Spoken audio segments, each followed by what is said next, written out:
Subscribe channel Truth.id dan aktifkan lonceng notifikasi untuk mendapatkan informasi seputar live streaming dan video khotbah terbaru. Posisi tombol subscribe berada di kanan atas channel kami dan jangan lupa nyalakan loncengnya.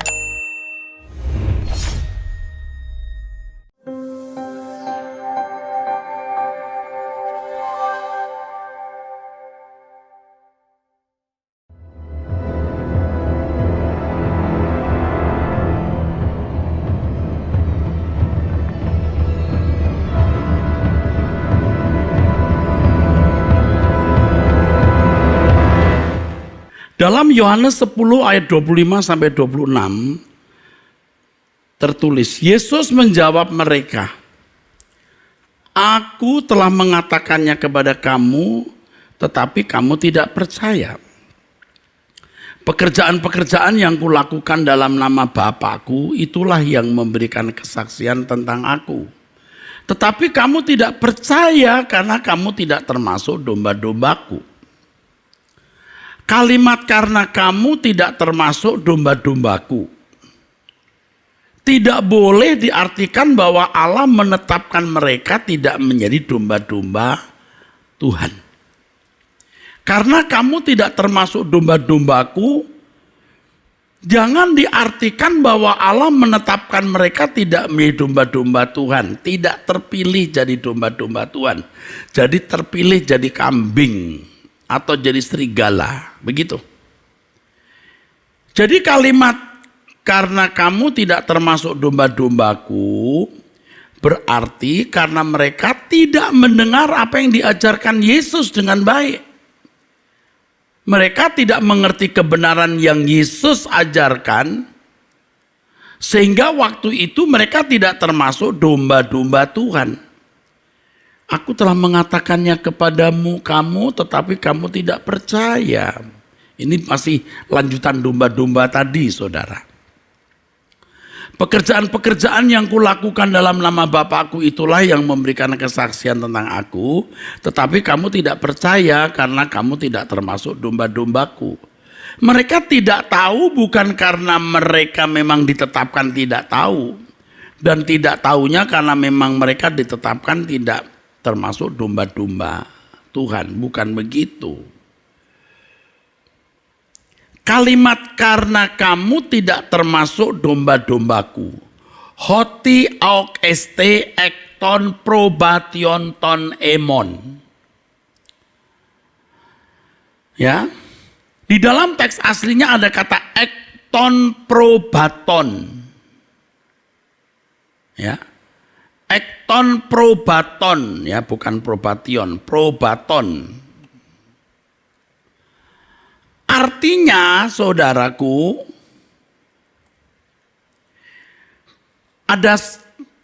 ada maksud ek itu di luar. Ekton probaton itu artinya ek out, di luar, tidak termasuk atau tidak bersama-sama.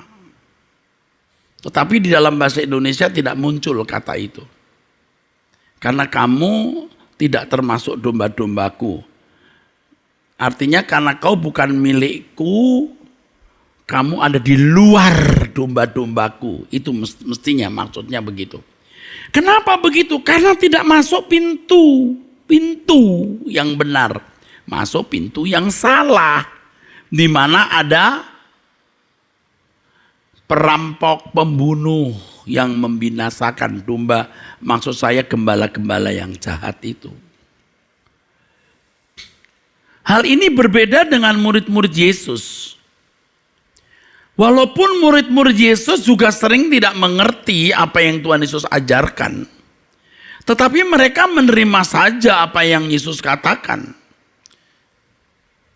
Coba ketika Yesus bicara soal ragi, murid-muridnya mikir, apa karena kita tidak bawa roti ya Yesus nyinggung soal ragi. Tuh, salah ngerti kan?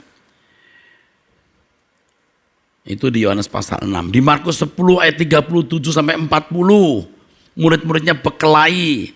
Siapa yang akan duduk di sebelah kanan kiri Tuhan? Tuh, salah kan? Nggak ngerti kan? Waktu Yesus mau ke Yerusalem, dicegah oleh Petrus Sampai Yesus berkata, "Nyah iblis." Murid-muridnya pun sering tidak mengerti. Tetapi mereka menerima menerima saja apa yang Yesus katakan. Karena mereka termasuk tidak di luar, di dalam. Hal ini membuat, artinya hal tersebut karena murid-muridnya selalu bersama dengan Tuhan Yesus, suatu saat mereka mengerti apa yang Yesus katakan. Kalau kamu ada di luar, kamu tidak akan mengerti. Kalau seseorang sudah a priori terhadap Yesus, maka tidak akan mengerti yang Yesus ajarkan. Apakah mereka semua pasti masuk neraka, Pak? Yang Yesus, yang dengan mereka Yesus berbicara ini, "Aku telah mengatakannya kepada kamu, tapi kamu tidak percaya. Pekerjaan-pekerjaan yang kulakukan dalam namaku, itulah yang memberikan kesaksian tentang aku. Tetapi kamu tidak percaya karena kamu tidak termasuk domba-dombaku." Apakah mereka semua masuk neraka nanti, Pak? Ya, saya tanya juga kepada saudara, apakah tidak ada kemungkinan sebagian mereka termasuk ribuan orang yang bertobat pasca Pentakosta atau sesudah Pentakosta? Waktu itu tidak masuk atau belum masuk. Lain waktu belum tentu, ya kan saudara? Tapi yang saya maksudkan di sini, kita itu tidak boleh mematok mati atau mematok secara mutlak bahwa pernyataan Tuhan Yesus ini berarti Tuhan hanya memilih orang tertentu yang dibuat mengerti apa yang dikatakan Yesus. Nah, murid-muridnya saja nggak ngerti kok, sering nggak ngerti, ya kan? Tapi tetap ada di dalam, bukan bukan di luar, saudara, bukan ekton probaton, tapi di dalam. Bila ayat ini dikenakan untuk manusia zaman setelah Roh Kudus, ayat ini, seseorang dapat mengerti yang Yesus ajarkan oleh karena dipimpin Roh Kudus yang mengajarkan kebenaran. Yohanes 16:13. Dan Roh Kudus hanya diberikan kepada mereka yang percaya kepada Yesus. Atau kalimat yang tepat, yang meyakini bahwa dia juru selamat. Kalau orang tidak percaya, pasti tidak mengerti yang dikatakan Tuhan. Oleh sebab itu harus percaya dulu. Adapun orang percaya atau tidak, tentu pada tahap awal masih dalam bentuk keyakinan berdasarkan kehendak bebas seseorang atau berdasarkan pilihan Tuhan. Percaya awal ini bisa terjadi karena anugerah Allah. Itulah sebabnya Yesus berkata, "Tidak seorang pun datang kepadaku kalau tidak ditarik oleh Bapa." Nah, ini masalah. Ini yang harus saya beritahu kepada saudara.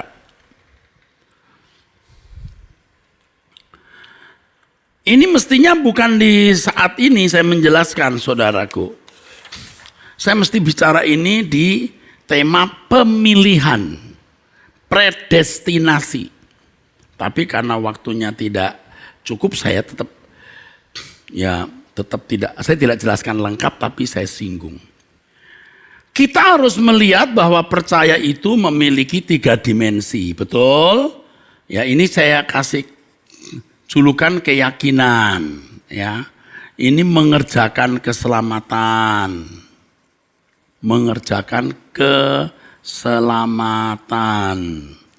Ini realisasi dari kerajaan surga, menjadi anggota keluarga. Keyakinan Yesus sebagai Tuhan dan Juru Selamat itu bisa dimiliki oleh Allah, itu bisa karena anugerah. Sorry ya, itu Tuhan yang menentukan. Bisa di sini, bisa ya, bisa tidak, bisa. Jadi orang bisa memiliki keyakinan bahwa Yesus itu Tuhan dan Juru Selamat. Itu bisa karena keturunan, lahir sebagai orang Kristen, udah jadi orang Kristen. Anugerah loh. Atau karena faktor lain. Faktor lain itu apa ya Pak? Menikah. Tertarik lihat orang Kristen baik. Bisa. Dan orang yang bisa memiliki keyakinan ini orang yang dipilih Tuhan. Allah yang memilih memang. Saudara ngerti nggak kalau ada orang dilahirkan dari keluarga yang beragama lain? Ya, sampai mati loh nggak pernah jadi orang Kristen. Lihat orang Kristen sebaik apapun nggak bisa loh jadi Kristen. Ya memang tidak punya anugerah saudaraku. Dan jangan maksa mereka jadi Kristen. Mereka memang dihakimi menurut perbuatan. Bisa masuk surga nggak Pak? Bisa jadi anggota masyarakat. Tapi jangan meludahi Tuhan. Jangan melawan Yesus. Awas. Jika kamu berbuat begitu pasti kamu jahat. Jangankan kepada orang Kristen. Dengan orang seagamamu pun kamu juga pasti jahat. Jadi kita bersyukur kalau kita menjadi umat pilihan. Ini penting penjelasan ini saudaraku. Kenapa? Ya memang tidak semua orang terpilih. Allah mempredestinasikan ini. Tetapi apakah dia masuk surga atau tidak? Itu masalah lain. Kesalahan banyak orang Kristen adalah kalau sudah punya keyakinan dia pikir sudah masuk surga. Itu kan baru awal, makanya supaya lebih tepatnya, lebih kuat bukan makanya tapi makanya ada orang-orang Kristen yang tidak pernah memilih jadi Kristen dan juga tidak pernah memilih jadi pengikut Kristus. Sebab kalau cuma menjadi orang beragama Kristen tanpa memilih bisa, tapi kalau ikut Yesus itu harus memilih. Ada 3 kelompok orang Kristen, saudara. Ini Kristen yang dimuliakan, yang benar, boleh ya? Yang benar, yang benar aja dah. Yang kedua, orang Kristen yang baik tapi tidak benar. Tidak serupa dengan Yesus tapi baik. Ini benar. Ini serupa dengan Yesus, ini dimuliakan bersama Yesus, menjadi anggota keluarga kerajaan, ini menjadi anggota masyarakat. Ini Kristen yang rusak. Ini jahat. 3-tiganya ini yakin Yesus juru selamat. Ya. Tetapi beda nasib kekalnya. Nah salahnya banyak orang itu punya keyakinan berarti sudah selamat. Dan mereka ditentukan selamat. Maka tidak ada geliat usaha sungguh-sungguh untuk menjadi benar. Ini benar dalam ukuran Allah. Yang 2 Korintus 5 ayat 9-10 itu berkenan kepada Allah. Ya, menjadi Kristen yang hanya baik. Tapi tidak all out, tapi tidak jahat juga. Ya pilihan lah saudara. Yang ini rusak. Dan bisa lebih rusak dari agama, dari orang beragama lain. Yang Kristen baik ini banyak orang beragama sekelas ini moralnya. Jadi pembedaan antara orang Kristen non-Kristen itu bukan pada keyakinannya saja, maaf. Bukan hanya pada keyakinannya saja. Kalau tetangga punya keyakinan terhadap Allahnya dan nabinya. Kita punya keyakinan kepada Allah, Elohim, Yahweh dan Yesus. Itu bedanya. Kalau hanya ini bedanya, baiknya sama. Tapi kalau kita mengikut jejak Yesus, bedanya di kualitas perilaku. Ya, baik ya saudara. Ini nanti akan dibahas lagi ya saudara. Jadi kembali kepada pernyataan Tuhan Yesus. Ya, kamu tidak percaya karena kamu tidak termasuk domba-dombaku. Ini ayat ini dipandang kuat sekali jadi dasar bahwa Allah menentukan orang selamat atau menentukan beberapa orang yang memang jadi domba-domba Tuhan. Coba lihat teks aslinya ada kata ekston probaton, di luar. Ya kalau di luar ya enggak bisa ngerti loh. Orang yang di dalam saja sering enggak ngerti, tapi kalau tetap di dalam nanti akhirnya ngerti. Nah murid-muridnya juga sering enggak ngerti, tadi sudah saya jelaskan ya saudara. Sering salah saudaraku. Salahnya lumayan fatal loh, ikut Yesus cuma mau merubah nasib di dunia. Ya kan? Tuhan bicara soal ragi dipikirnya karena tidak bawa roti, itu kan kurang ajar. Dipikirnya Yesus itu ngomongin roti. Ragi orang Farisi, jangan terpengaruh gairah spiritnya, ya kan saudara? Sampai Yesus mau ke Yerusalem untuk maksud utama kedatangannya, dihambat oleh murid-murid saudara. Ngawur kan saudara, tapi mereka tetap di dalam, akhirnya tahu. Nah bila ayat ini dikenakan untuk manusia zaman sekarang, setelah Roh Kudus dicurahkan, seseorang bisa mengerti yang Yesus ajarkan karena dipimpin Roh Kudus. Yang dipimpin Roh Kudus itu yang meyakini Yesus Tuhan dan Juru Selamat. Tetapi kalau Roh Kudus menuntun dia tidak mau, jadi jahat bisa, cuman baik bisa. Nah, ini masalahnya. Kalau orang tidak percaya, ya pasti tidak mengerti. Jadi keyakinan awal itu bisa anugerah, memang dipilih, ditentukan oleh Allah. Tetapi ada juga loh Pak, orang bisa yakin, nah itu anugerah. Anda pernah dengar pembantu rumah tangga yang malam hari dikunjungi orang?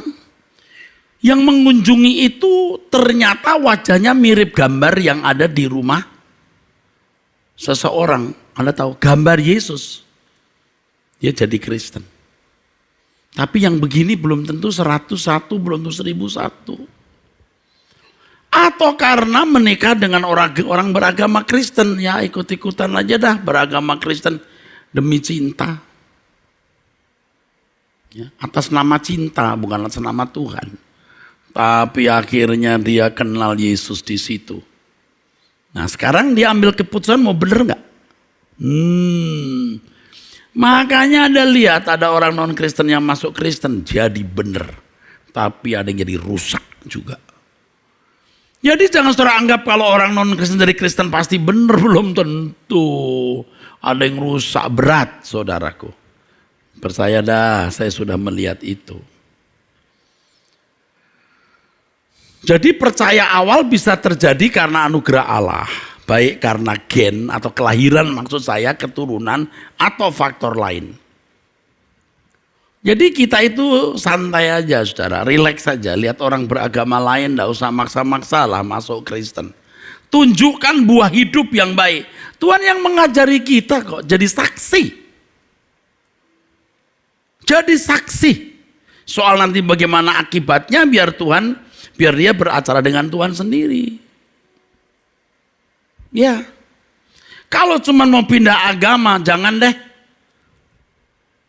Karena standarnya bukan hanya menjadi baik loh, sempurna. Maka ada orang-orang non-Kristen pun jadi baik. Dia masuk anggota masyarakat, ya kan? Saya lebih bagus Pak kalau jadi Kristen juga, tapi anggota masyarakat. Salah. Karena paketnya itu menjadi anggota keluarga kerajaan. Setelah jadi Kristen malah jadi jahat, mendingan jangan deh. Tapi kan bisa percaya Yesus. Percaya itu apa? Jadi kalau kita lihat 3 kelompok ini, yang pertama itu baru namanya percaya yang benar. Yang kedua ini tidak disebut orang percaya. Sebenarnya tidak disebut orang percaya, hanya orang yang yakin dan menyetujui Yesus sebagai Tuhan dan Juru Selamat. Tetapi kalau percaya itu ikut jejaknya. Kalau memperhatikan Yohanes 10 ayat 24 saudaraku, orang-orang yang datang kepada mereka, Yesus berbicara. Ya. Maksud saya ini ayat 25 tadi sudah kita baca ya saudaraku. Yang Tuhan berkata, tapi kamu tidak percaya karena kamu tidak termasuk domba-dombaku. Ayat sebelumnya apa? Orang-orang yang datang kepada mereka, Yesus berbicara, ya, orang-orang yang datang kepada mereka ini, yang kepadanya Tuhan berkata, yang Yesus berkata mereka tidak percaya, mereka tidak atau belum termasuk domba-domba Yesus. Mereka menolak lawatan Allah. Ini kan orang Yahudi, saudaraku. Matius 23 ayat 37. Yerusalem, Yerusalem, engkau yang memburu nabi-nabi dan melempari dengan batu orang-orang yang diutus kepadamu. Berkali-kali aku rindu mengumpulkan anak-anakmu sama seperti induk ayam mengumpulkan anak-anaknya di bawah sayapnya, tetapi kamu tidak mau. Bukan karena Tuhan yang tidak mau. Kamu yang tidak mau. Kamu yang tidak mau masuk menjadi domba-domba Yesus. Ayat ini menunjukkan Yesus tidak memaksa mereka menjadi domba-domba Israel. Jadi kalau kita melihat Yohanes pasal 10 ayat 24, saudara kan bisa melihat kok itu jelas sekali. Dikatakan di ayat 24 ya, supaya saudara tahu nih. Maka orang-orang Yahudi mengelilingi dia dan berkata, berapa lama lagi engkau membiarkan kami hidup dalam kebimbangan? Loh, kenapa kau mesti bimbang? Jikalau engkau Mesias, katakanlah terus terang kepada kami. Nah, murid-murid Yesus saja pengertian Mesiasnya masih salah. Tapi nurut saja, ikut saja, ada di dalam. Mereka tidak mau di dalam. Aku mau mengumpulkan kamu sama seperti induk ayam, mengumpulkan anak-anaknya di bawah sayapnya. Tetapi kamu tidak mau. Karena kamu tidak mau. Jangan salahkan Tuhan dong, saudaraku. Jangan salahkan Tuhan dengan mengatakan Tuhan yang menentukan orang-orang itu tidak jadi domba-domba. Lihat konteksnya, lihat lokasi di mana ayat itu berada. Tolong dong, paham. Berkali-kali aku rindu mengumpulkan anak-anakmu sama seperti induk ayam. Anak-anakmu itu Yerusalem, anak-anakmu itu siapa? Orang Yahudi. Dan khususnya orang-orang yang memang bisa tokoh-tokoh Yahudi. Yerusalem ibu kota. Bisa imam-imam kepala, bisa orang-orang kaya. Ibu kota. Tempat para bangsawan dan tokoh-tokoh agama berdomisili. Jika Yesus bisa menentukan secara paksa mereka menjadi domba-dombanya, maka Yesus tidak akan menyuarakan panggilan pertobatan. Bertobatlah kamu, bertobatlah kamu. Matius 4:17, Markus 1 ayat 4, Markus 1 ayat 15, Lukas 3 ayat 3. Faktanya orang-orang Yahudi banyak yang tidak mau bertobat. Tidak mau ikut Yesus untuk menjadi domba-dombanya. Hal ini tergantung kehendak bebas masing-masing kan. Mereka seperti anak-anak ayam yang tidak mau ada di bawah kepak sayap induknya. Berkali-kali, itu kan jelas kan. Berkali-kali aku rindu mengumpulkan anak-anakmu. Artinya anak-anakmu itu penduduk Yerusalem. Tapi kamu menolak. Mereka menolak datang kepada Tuhan untuk memperoleh kelegaan. Matius 11 ayat 28. Datanglah kepadaku yang letih lesu dan beban berat, aku beri kelegaan. Belajar padaku. Mereka tidak datang jadi tidak belajar. Matius 11 ayat 29. Kamu tidak mengerti karena kamu tidak percaya.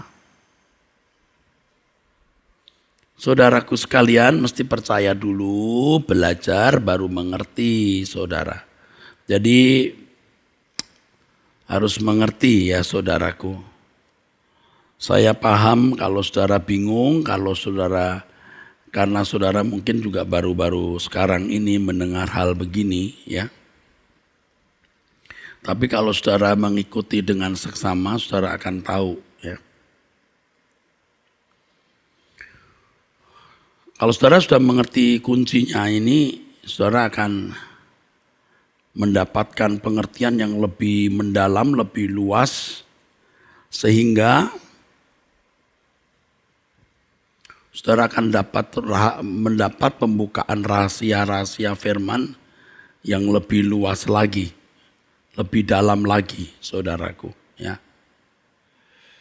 Kamu tidak percaya karena kamu tidak termasuk domba-dombaku lah. Iyalah.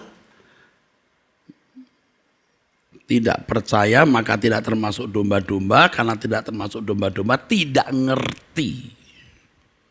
Ya, jangan dipelintir. Karena tidak dipilih maka dibuat tidak mengerti. Aduh. Tidak begitu ya saudaraku. Datang kepadaku yang letih lesu dan beban berat, aku beri kelegaan. Datang. Jadi saudara bisa mengerti kenapa Tuhan berkata begini nih saudaraku. Ketika datang ke, ini di kitab Roma ya, kita akan menemukan ya saudaraku. Ketika Yesus datang ke bangsa Israel, bangsa ini menolak Yesus pindah ke bangsa lain.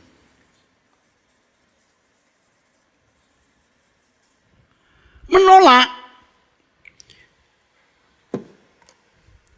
Tidak semua, sebagian ini menolak.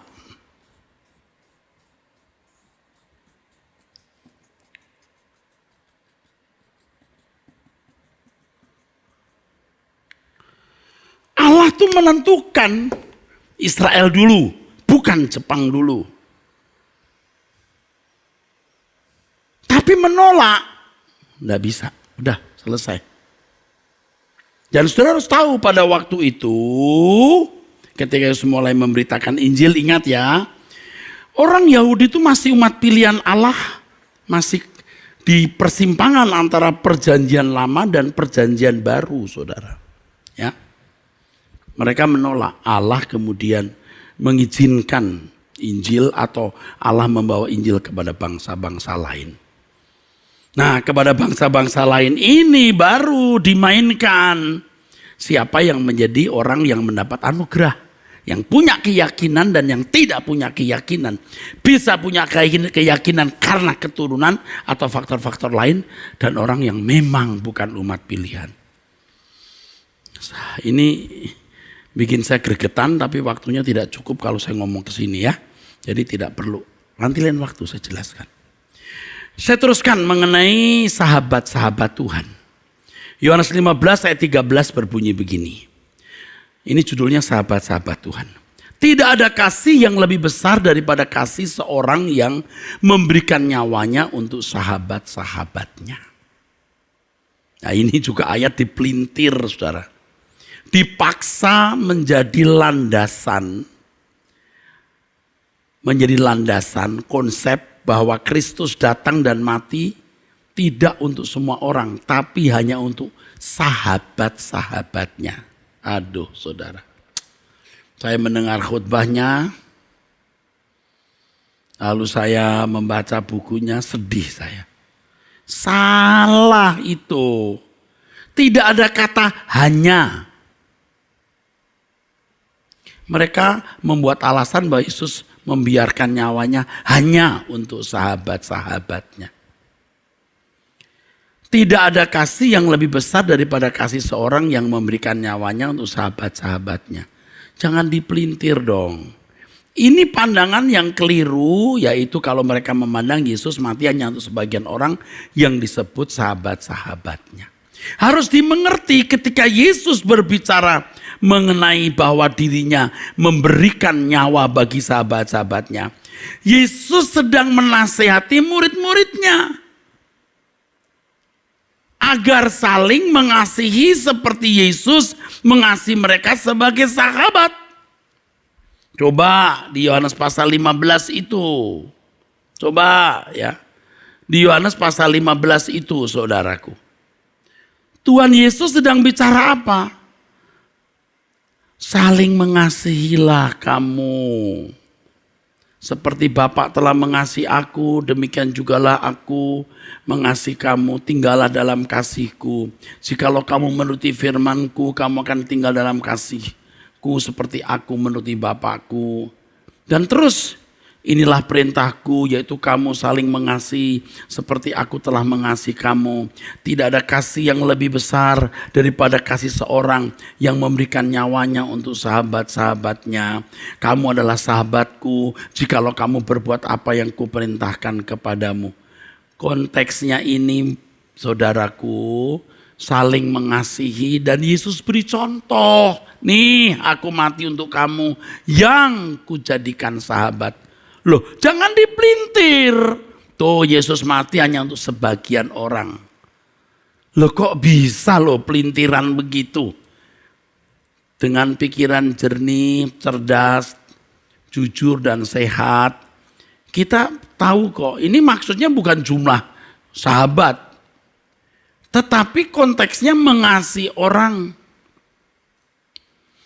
Jadi Yohanes 15 ayat 13 tidak berbicara mengenai pemilihan orang-orang khusus sebagai sahabat, tetapi perlakuan kasih yang seharusnya dimiliki murid-murid terhadap satu dengan yang lain.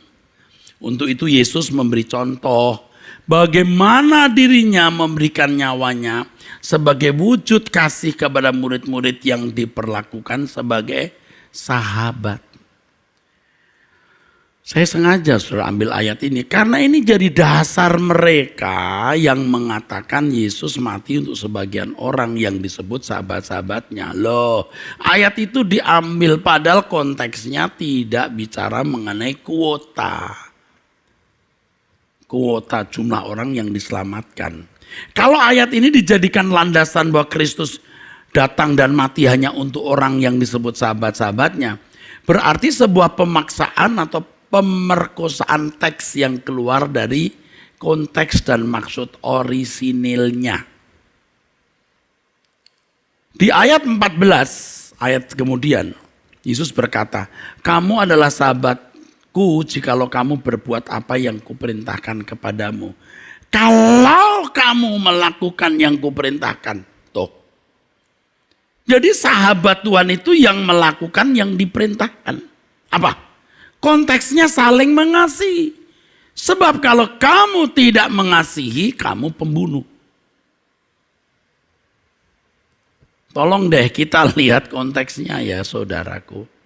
Kamu adalah sahabatku jikalau kamu berbuat apa yang kuperintahkan kepadamu. Bukan jumlah orang tertentu yang ditunjuk jadi sahabat. Jikalau kamu berbuat apa yang kuperintahkan kepadamu. Jadi kalau hanya lihat ayat yang ke-13 tadi, wah saudara jadi naif. Dan banyak orang jadi salah. Ini bisa merupakan pembodohan. Lah ini bukan bicara soal kuota jumlah jadi sahabat kok. Ini bicara untuk saling mengasihi seperti Yesus memberikan nyawanya untuk sahabatnya. Maka kamu harus melakukan yang kuperintahkan, artinya mengasihi. Kalau tidak kau bukan sahabatku. Ini jelas. Jelas. Nggak saya pelintir. Jelas. Di dalam ayat ini Yesus jelas sekali menunjukkan bahwa mereka yang disebut sahabat adalah orang yang bersedia berbuat apa yang diperintahkan Tuhan.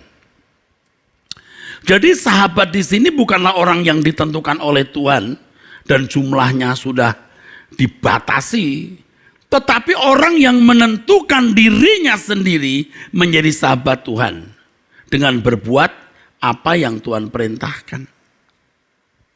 Kalau kita menghubungkan dengan Yakobus pasal 4 ayat yang keempat, yang menjadikan dirinya sahabat dunia itu permusuhan dengan Allah.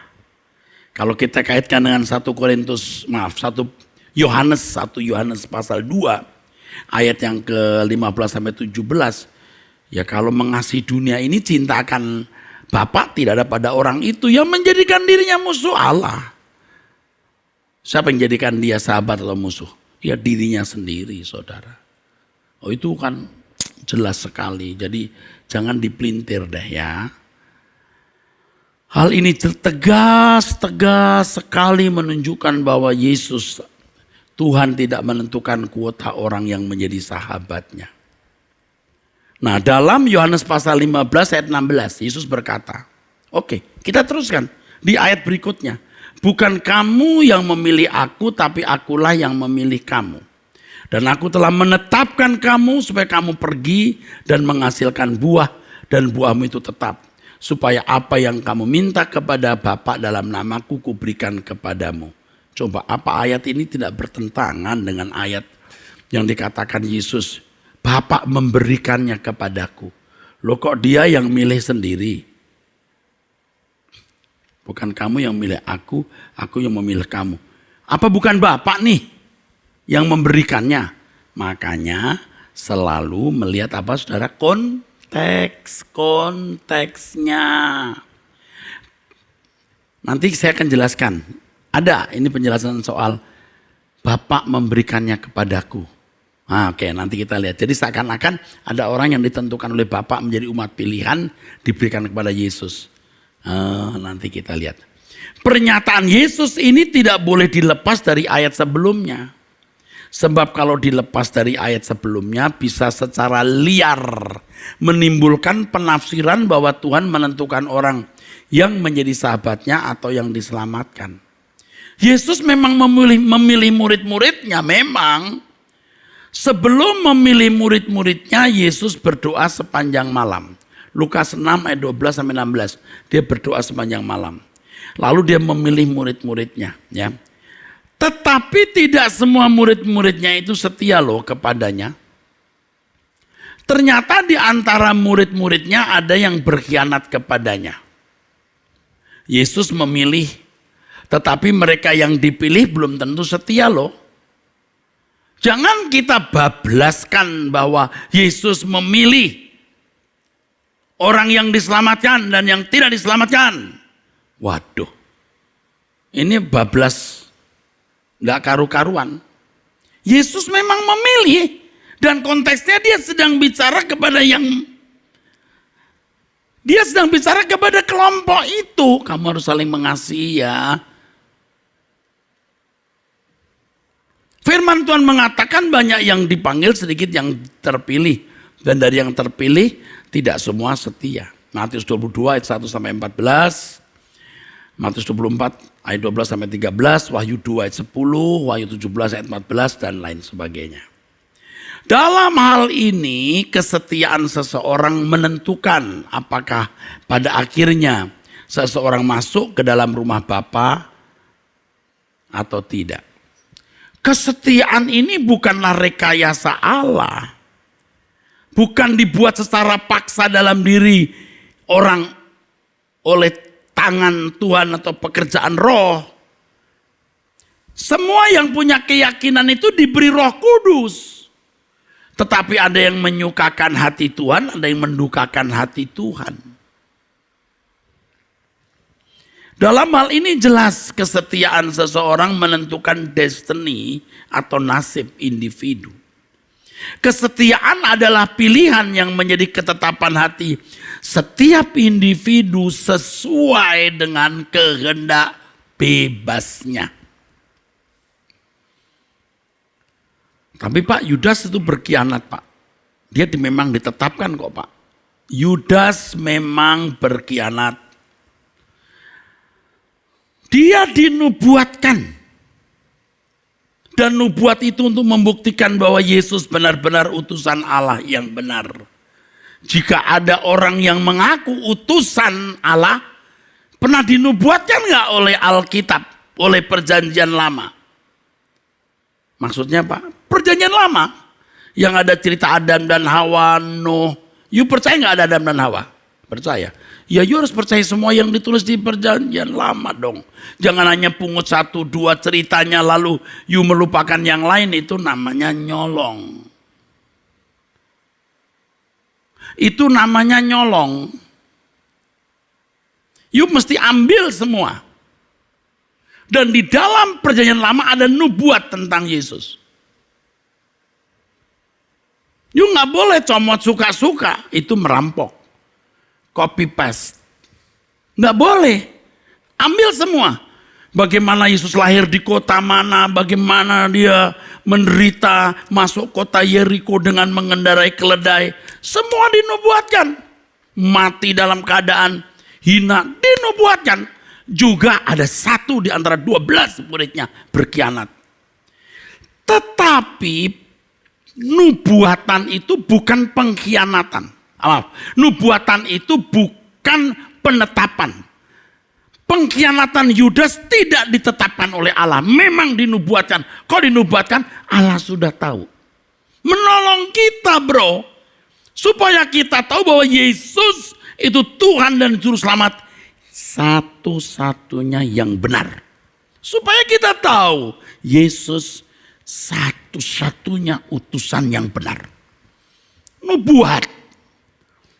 Hebat. Sampai pada detail dari orang dekatnya mengangkat tumit mengkhianati dia. Pengkhianatan itu bukan ditetapkan oleh nubuat saudara. Allah dalam kematahuannya sudah menunjukkan ada loh nanti loh. Kalau Anda tanya saya, Allah tahu nggak kira-kira itu Yudas yang berkhianat? Tahu. Tahu. Tapi jangan menghubungkan kematahuan Allah dengan pikiran kita. Kalau tanya lagi saya, Pak Yesus tahu nggak akan Yudas? Pada mulanya nggak tahu. Dia pilih dengan tulus. Tapi ketika melihat ini sering nyolong nih yang satu ini. Wah, nyolong ini. Petrus pernah dikatakan enyah iblis. Karena Yesus berkata, dari 12 kalian ini ada satu iblis. Kenapa Yesus tahu? Dia baca Alkitab bro.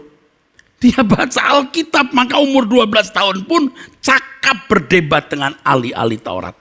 Dia tahu, ini ada satu yang akan berkhianat. Dia tahu. Apakah Yesus tahu itu Yudas? Pada mulanya tidak. Tapi setelah pada hari-hari terakhir, ternyata Yudas, dia berkata, Petrus, aku berdoa untuk kamu. Iblis menampi kamu. Kalau kamu sudah kuat, kuatkan saudara-saudaramu. Kok iblis menampi Petrus? Rupanya iblis mau merubah nubuat. Satu yang berkhianat, iblis mau buat dua. Nggak boleh. Satu, bukan dua.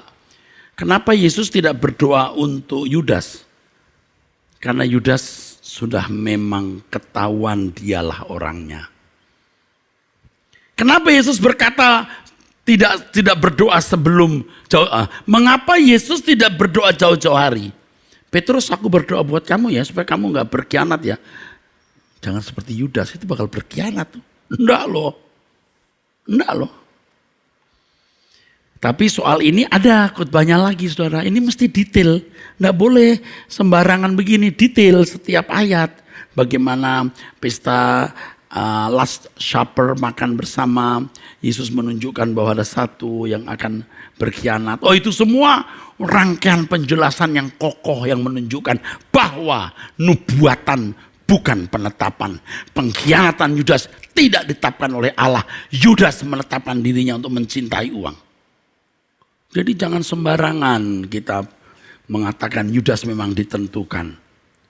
Jangan begitu. Tapi Allah tahu dong Pak. Tahu. Itu Yudas tahu. Tahu. Tapi jangan menghubungkan tahumu dengan kemahatauan Allah. Yesus tahu enggak Pak? Enggak. Pada mulanya enggak, tapi akhirnya tahu. Tapi Yesus kan maha kuasa, dia kan Allah sendiri Pak.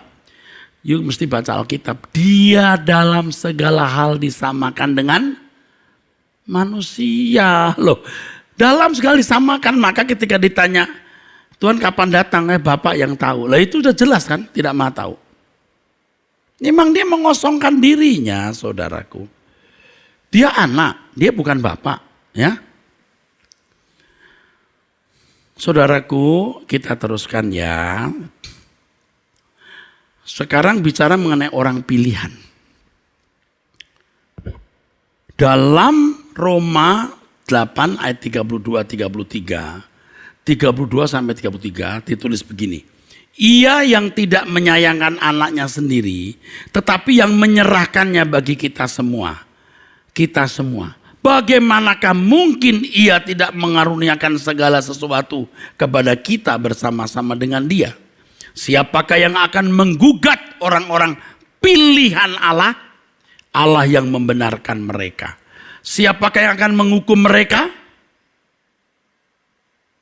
Nah, ini kata kita semua, kita yang dipilih, lalu langsung menjadi landasan bahwa Allah memang mengutus Yesus untuk sebagian orang yang dipilihnya. Allah yang tidak menyayangkan Yesus anaknya, tetapi yang menyerahkannya bagi kita semua. Bagaimana mungkin Allah tidak mengaruniakan segala sesuatu kepada kita bersama-sama dengan Dia? Siapakah yang akan menggugat orang-orang pilihan Allah? Artinya kita. Allah yang membenarkan mereka. Siapakah yang akan menghukum mereka? Saudaraku, dalam konteks Roma pasal 8 ayat 32 sampai 33, Paulus sedang memberi penghiburan kepada orang-orang Roma yang sedang mengalami penganiayaan dari kekaisaran Roma. Baca seluruh konteksnya. Maka saya bilang konteks, lokasi, main message. Berita utamanya itu apa? Roma 8, 35 sampai 37. Ini konteksnya. Siapakah yang akan memisahkan kita dari kasih Kristus? Penindasan atau kesesakan atau penganiayaan atau kelaparan atau ketelanjangan atau bahaya atau pedang. Seperti ada tertulis, oleh karena engkau kami ada dalam bahaya maut sepanjang hari. Kami telah dianggap sebagai domba-domba sembelihan.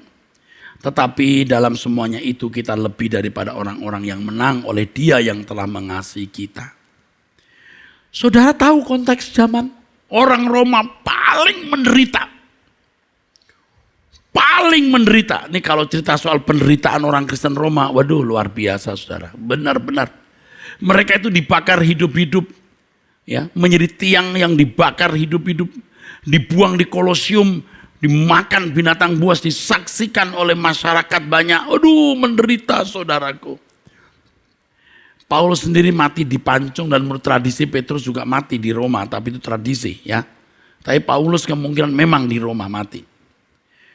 Petrus juga menurut tradisi mati di Roma dengan disalib dan dengan kepala di bawah.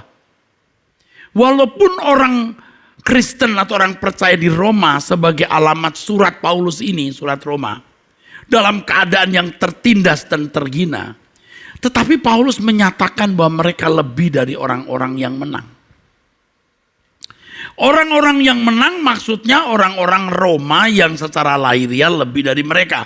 Orang Roma hebat, kekuatannya, keperkasaan fisiknya, kemuliaan secara lahiriah, kekayaan dan lain sebagainya, penampilannya.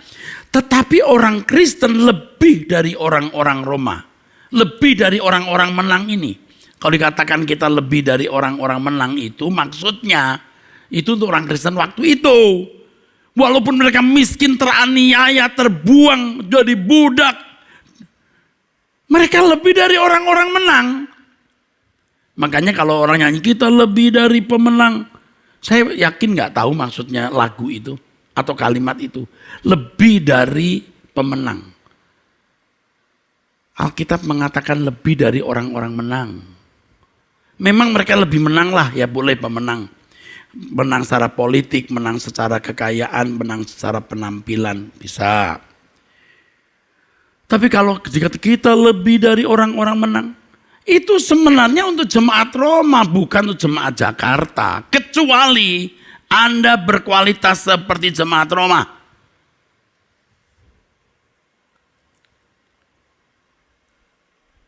Maka dikatakan orang percaya lebih dari orang-orang Roma yang memiliki kelebihan secara lahiriah. Karena orang percaya tidak dapat dipisahkan dari kasih Kristus. Ketelanjangan, aniaya, kelaparan, penganiayaan. Ngalamin dulu dong penderitaan baru boleh bilang sebagai orang-orang menang. Hah? Nggak pernah berkelahi kok bilang menang loh. Ini kan penyesatan pikiran, jadi bodoh. Jadi naif kita saudaraku. Aduh begitu, kita semua juga dulu gak ngerti, sekarang kita ngerti ya. Menderita dulu bagi Yesus. Jadi kalau orang korupsi, kita nggak korupsi. Mereka lebih kaya, kita naik motor, mereka naik mobil mewah. Menang. Lebih dari pemenang Anda. Naik motor atau mobil kurang bagus, tapi lebih dari orang-orang menang. Menang secara politik dan lain sebagainya. Dalam dunia politik, dalam dunia bisnis, kita mungkin diperlakukan tidak adil. Bisa. Tapi jangan kita menjadi minder atau lemah. Ya. Kita lebih dari orang-orang menang. Alasannya kita tidak terpisahkan dari raja segala raja yang akan memerintah jagat raya, saudaraku. Orang percaya lebih dari orang-orang Roma karena Kristus Yesus yang telah mati untuk mereka. Bahkan lebih lagi yang telah bangkit dan juga duduk di sebelah kanan Allah yang malah menjadi pembela bagi kita. Orang percaya ini Roma 8:34 masih di Roma pasal 8 ayat 34. Oleh sebab itu Paulus menyatakan, sebab aku yakin baik maut maupun hidup, malaikat-malaikat, baik malaikat-malaikat maupun pemerintah-pemerintah, termasuk pemerintah Roma, baik yang ada sekarang maupun yang akan datang atau kuasa-kuasa, baik yang ada di atas maupun yang di bawah, ataupun semua makhluk lain tidak akan dapat memisahkan kita dari kasih Allah yang ada dalam Kristus Yesus Tuhan kita. Jadi sangat keliru kalau Roma 8:32-33 menjadi landasan ajaran bahwa Yesus mati hanya untuk sebagian orang yang telah ditentukan untuk diselamatkan. Kesalahan penafsiran ini disebabkan karena mengutip ayat tanpa melihat konteks atau mengambil ayat dengan melepaskan dari berita utama, maksud utama konteks itu. Teolog-teolog seperti ini mengajarkan penafsiran dan ilmu hermeneutik.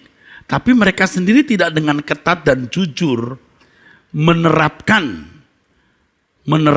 prinsip-prinsip hermeneutik ini, saudaraku. Ironis. Orang jelas kok. Bahwa ini konteksnya itu adalah penganiayaan orang-orang Kristen. Dan Paulus memberikan penghiburan. Kok bisa loh dinilai bahwa ini Allah punya kuota. Saya ulangi ya, Roma 8:32-33. Allah yang tidak menyayangkan anaknya sendiri, tapi yang menyerahkannya untuk kita semua. Bagaimana mungkin dia tidak mengaruniakan segala sesuatu kita bersama-sama dengan dia. Baca Roma 8 ayat 17. Kita akan dimuliakan bersama-sama dengan Yesus. Tidak mungkin Allah tidak mengaruniakan segala sesuatu kepada kita sebagai umat pilihan. Maksudnya orang-orang yang setia sampai mati. Jangan umat pilihan diartikan hanya segelintir orang yang dipilih. Kan jadi picik berpikir kita, saudaraku. Ya, jangan gitu ya. Kita tidak boleh menafsirkan kata kita dalam Alkitab sebagai landasan bahwa Allah hanya memilih kita dalam arti orang-orang tertentu untuk selamat. Seperti dalam 1 Yohanes 4 ayat 10. Ini juga jadi dasar atau landasan orang membangun teologi yang tidak tepat. Inilah kasih itu. Bukan kita yang telah mengasihi Allah, tapi Allah yang telah mengasihi kita. Dan yang telah mengutus anaknya sebagai pendamaian bagi dosa-dosa kita. Bisa loh ayat itu dijadikan landasan untuk mengajarkan bahwa Allahnya memilih orang-orang tertentu. Karena ada kata, bukan kita yang telah mengasihi Allah, tapi Allah yang telah mengasihi kita. Iya benar. Tapi tolong deh ya, dimengerti ini ya. Tolong deh, dimengerti ini. Ini kalau dimengerti, saudara bisa melihat Alkitab itu jadi jelas. Keyakinan ini tidak menyelamatkan. Ini belumlah iman yang sesungguhnya, ini baru awal. Landasan awal. Dan ini bisa otomatis kok dimiliki seseorang otomatis. Papa mamanya Kristen otomatis Kristen. Berarti otomatis ke surga. Orang Jawa bilang surga nurut neraka katut. Ya, artinya ke surga. Ikut ke neraka ke bawah. Nggak bisa begitu. Keselamatan itu memilih. Tapi kalau sudah sampai mengerjakan keselamatan, harus menjadi seperti Yesus. Ini mesti memilih. Baru realisasi di sini. Ada yang menjadi anggota keluarga, ada yang menjadi anggota masyarakat.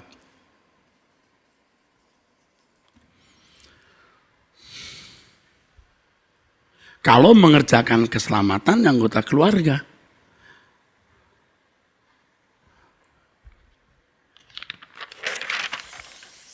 Orang itu bisa punya keyakinan karena keturunan atau otomatis faktor lain.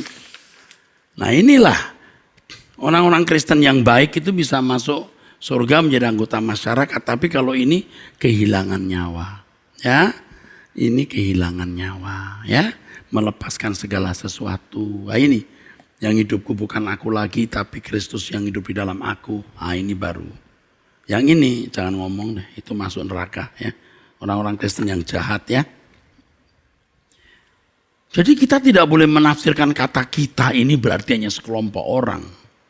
Ini kalau mau ekstrim saya bisa bicara begini. Ini kan surat ditujukan untuk kelompok tertentu oleh Yohanes, ya kan? Jangan-jangan kita itu Yohanes dengan orang yang terima surat itu bukan untuk orang Indonesia atau orang Amerika. Coba lebih konyol lagi kan? Iyalah lebih konyol lagi saudara. Ini kita gak termasuk kita bro.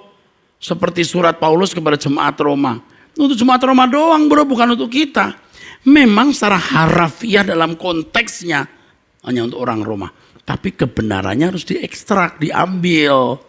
Orang yang setia itu lebih dari orang-orang menang. Itu yang jelas. Itu yang jelas. Tapi ayat itu sendiri sebenarnya untuk Roma saja. Jangan kita orang Jakarta berkata kita lebih dari orang-orang menang. Seperti orang, jadi dulu seperti orang Roma baru kau boleh bilang lebih dari orang menang. Juga pada ayat-ayat sekitarnya ya, 1 Yohanes 2 ayat 12-13, 1 Yohanes 3 ayat 1 dan 2. Kita harus memahami ayat-ayat ini memang ditujukan secara khusus untuk orang-orang yang menjadi gembalaan Yohanes, jemaat mula-mula yang teraniaya. Inilah kasih itu, bukan kita yang telah mengasihi Allah, tapi Allah yang telah mengasihi kita dan yang telah mengutus anaknya sebagai pendamaian bagi dosa kita. Ini maksudnya untuk orang-orang yang menerima surat Yohanes waktu itu. Saya juga, ini paralel sejajar dengan ketika Paulus tulis surat kepada jemaat Roma.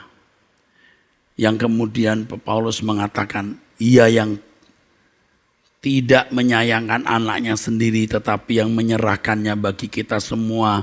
Bagaimanakah mungkin ia tidak mengaruniakan segala sesuatu kepada kita bersama-sama dengan dia. Lalu ini diartikan memang hanya sekelompok orang yang dipilih. Ini kalau ekstrim saya bilang enggak, itu hanya untuk jemaat Roma, enggak, bukan siapa-siapa. Kan konyol, bukan dong, konyol itu. Ini untuk semua orang percaya yang berkualitas seperti jemaat Roma. Sama dengan Yohanes, surat kepada jemaat waktu itu oleh Yohanes, inilah kasih itu. Bukan kita yang telah mengasihi Allah, tapi Allah yang telah mengasihi kita dan yang telah mengutus anaknya sebagai pendamaian bagi dosa-dosa kita. Yohanes mana kenal Erastus? Yohanes mungkin juga tidak tahu ada Indonesia. Tapi kebenaran yang ditulis Yohanes untuk Indonesia juga. Yang percaya kepada Yesus, yang percaya dengan benar. Juga tulisan Yohanes yang lain sekitar itu, misalnya dia berkata apa yang telah ada sejak semula, yang telah kami dengar, yang telah kami lihat dengan mata kami, yang telah kami saksikan dan yang telah kami raba dengan tangan kami tentang firman hidup, itulah yang kami tuliskan, itulah yang kami tuliskan kepadamu. Hidup itu telah dinyatakan dan kami telah melihatnya dan sekarang kami bersaksi dan memberitakan kepada kamu tentang hidup kekal yang ada bersama-sama dengan Bapa dan yang telah dinyatakan kepada kami. Apa yang telah kami lihat dan yang telah kami dengar itu kami beritakan kepada kamu juga supaya kamu pun boleh persekutuan dengan kami, dan persekutuan kami adalah persekutuan dengan Bapa dan anaknya Yesus Kristus, dan semuanya ini kami tuliskan kepada kamu supaya sukacita kami menjadi sempurna. Ini memang khusus untuk jemaat waktu itu. Tapi jangan berkata ya memang hanya seorang sedikit yang dipilih. Untuk semua orang. Sekarang tergantung orang meresponnya benar enggak.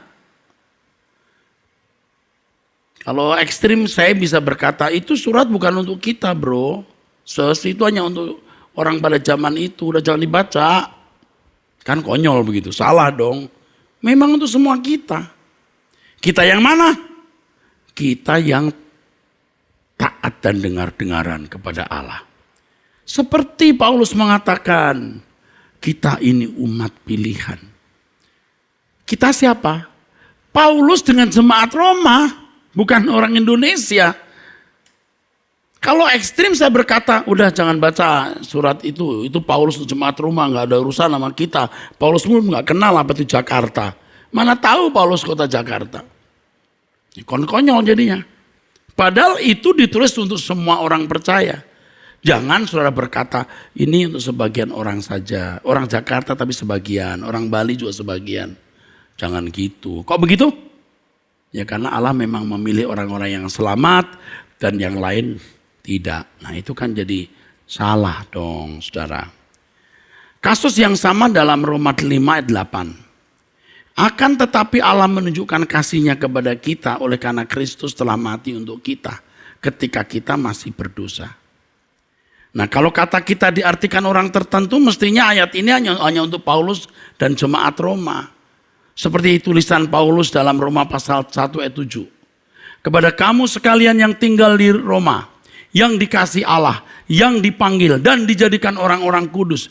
Kasih karunia menyertai kamu dan damai sejahtera dari Allah, Bapa kita dan dari Tuhan Yesus Kristus.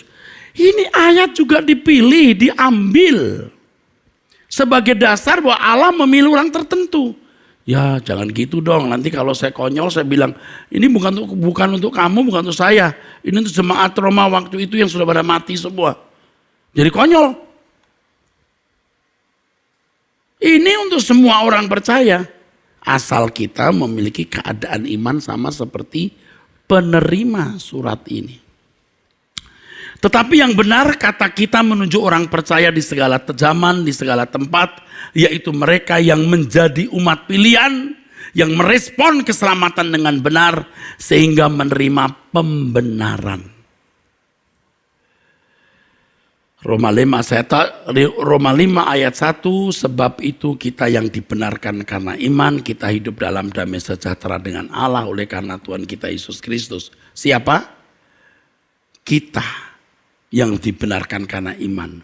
Siapa yang punya iman? Bagaimana punya iman? Iman itu tindakan. Maka dari 3 kelompok orang Kristen, yang terakhir jahat, ini baik, ini benar. Nah ini yang punya iman. Bagaimana Pak caranya? Ya, terserah itu. Jangan berkata Tuhan yang menentukan Pak. Jadi baik aja susah hari ini, apalagi jadi sempurna. Jadi kalau punya doktrin mengatakan Allah menentukan, habis nanti gereja, habis saudaraku, dan sembarangan orang hidup. Saya hari-hari ini mikirin saudara, dulu Belanda itu kok jahat bener ya, menjajah 3,5 tahun, sudah 3,5 tahun menjajah, harta diambil sebanyak-banyaknya, tidak memajukan negeri ini. Beda dengan Inggris. Jajahan Inggris kenapa kayaknya lebih maju ya. Lalu menjadi negara kemakmuran. Ini doktrinnya orang Inggris ini dengan doktrinnya orang Belanda beda nih. Kristennya Inggris sama Kristennya Belanda agak beda.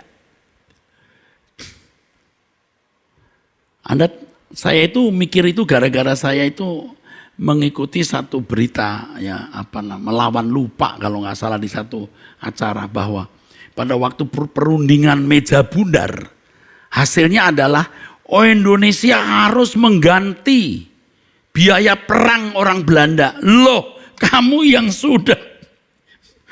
sudah menjajah, bikin rusak, kok minta ganti rugi perang? Loh, itulah nggak ada takutnya sama Tuhan. Karena doktrinnya begitu. Itu doktrinnya begitu. Doktrin teologianya itu ditentukan orang selamat. Udah capek dah saudara ya. Aduh, kalau dengar gitu kesel juga saudara. Ini kamu kok udah salah. Minta ganti rugi biaya perang. Loh, kamu yang ajak perang. Kamu yang menjajah, sekarang kau minta ganti rugi. Saya lihat itu di televisi, kaget itu. Nggak tahu apa benar atau tidak, tapi jelas itu suara. Itu jelas bahwa konferensi meja bundar menghasilkan salah satu tuntutan bahwa Belanda minta supaya Indonesia membayar ganti rugi biaya perang. Loh, kamu yang mulai, kamu juga mau menang sendiri. Capek nih orang. Aduh, saya baru ingat ini doktrinnya model begitu, manusianya begitu. Aduh. Saudara, ini masih banyak ayat-ayatnya ya yang harus saya jelaskan, tapi saya sudah tidak mungkin menjelaskannya dan saya jujur ngomong ya. Saya membagi dua bagian. Membagi dua bagian ya saudara. Penjelasan. Dari dua bagian ini yang satu sesi pertama, dua sesi kedua. Bagian satu saja belum selesai saudara. Dua bagian, yang satu saya mau sampaikan sesi pertama, yang bagian dua saya mau sesikan sesi kedua. Ini bagian satu aja belum selesai.